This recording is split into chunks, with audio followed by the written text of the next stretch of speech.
Assalamualaikum warahmatullahi wabarakatuh. Alhamdulillah wa syukurillah wala haula wala quwata illa billah. Selamat pagi semua. Bagaimana kabar hari ini? Tentu baik ya.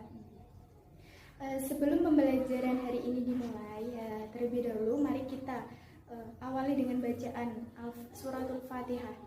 Al-Hadiniyah Al-Fatihah. Kelas.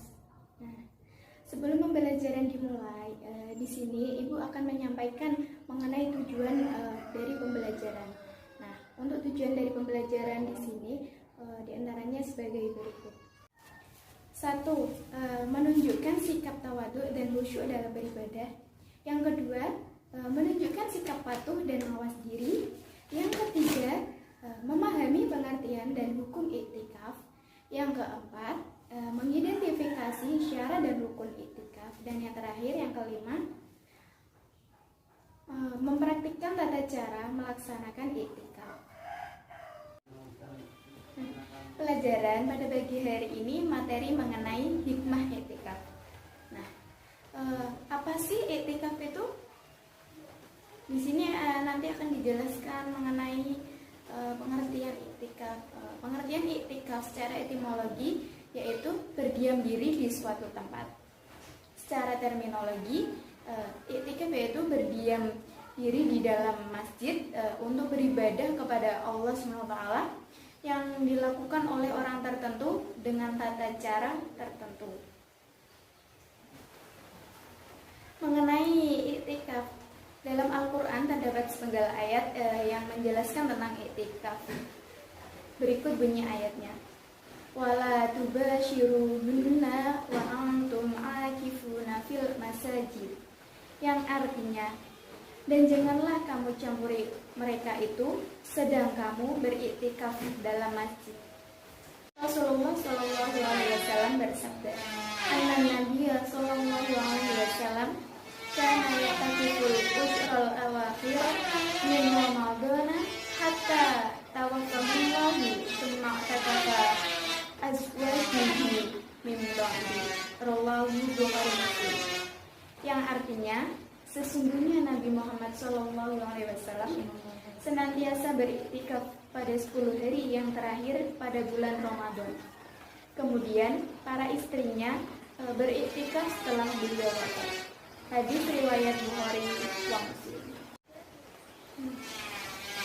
Dari penjelasan mengenai pengertian iktikaf tadi, bagaimana kalian semua sudah paham apa belum? Alhamdulillah ya kalau sudah paham. Nah, selanjutnya kita sambung ke materi yang berikutnya, yaitu hukum iktikaf. Menurut jumhur ulama, hukum asal iktikaf yaitu sunnah, tetapi bisa menjadi wajib apabila seseorang sedang melakukan nazar untuk melaksanakannya. Sebelum memasuki materi yang berikutnya mengenai iktikaf, apakah dari kalian semua ada pertanyaan mengenai hukum iktikaf? Baik, tidak ada ya. Kalau begitu, Ibu lanjutkan ke hikmah iktikaf. Hikmah iktikaf melaksanakan ibadah iktikaf diantaranya sebagai berikut, itu meningkatkan daya tahan tubuh karena iktikaf dapat membawa ketenangan jiwa dan batin. Selanjutnya, menghidupkan hati untuk terus beribadah kepada Allah SWT. Nah, yang kedua yaitu bermanfaat bagi kesehatan jiwa, di mana batin menjadi lebih tenang dan bisa membangkitkan kekuatan baru. Yang ketiga, menghidupkan kembali hati dengan selalu melaksanakan ketaatan dan ibadah kepada Allah SWT. Berikutnya yaitu yang keempat, untuk merenungkan masa lalu dan memikirkan hal-hal yang akan dilakukan di hari esok, atau yang biasa kita sebut yaitu muhasabah diri. Nah, yang kelima yaitu mendatangkan ketenangan dan ketentraman hati. Yang keenam, mendatangkan berbagai macam kebaikan dari Allah SWT. Amalan-amalan kita. kita akan diangkat dengan rahmat dan kasih sayangnya. Nah, untuk hikmah yang terakhir dari beribadah iktikaf yaitu orang yang beriktikaf pada 10 hari terakhir bulan Ramadan akan terbebas dari dosa-dosa karena pada salah satu malam dari 10 hari tersebut bertepatan dengan malam Lailatul Qadar. Baik ya, pada pagi hari ini materinya sudah Ibu sampaikan semua ya.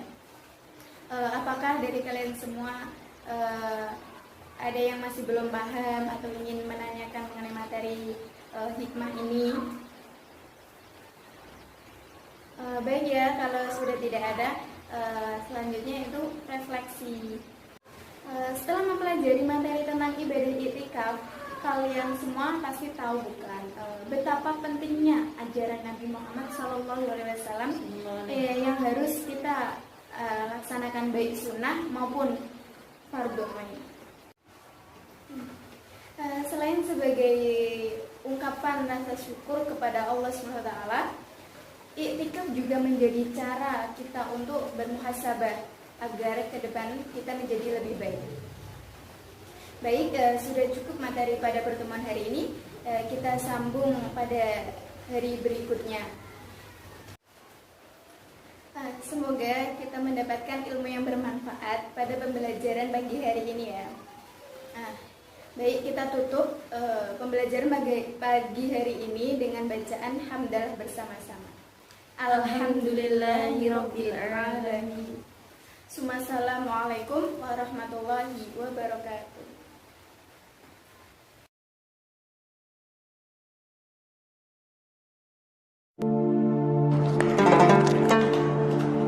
Allahu Akbar.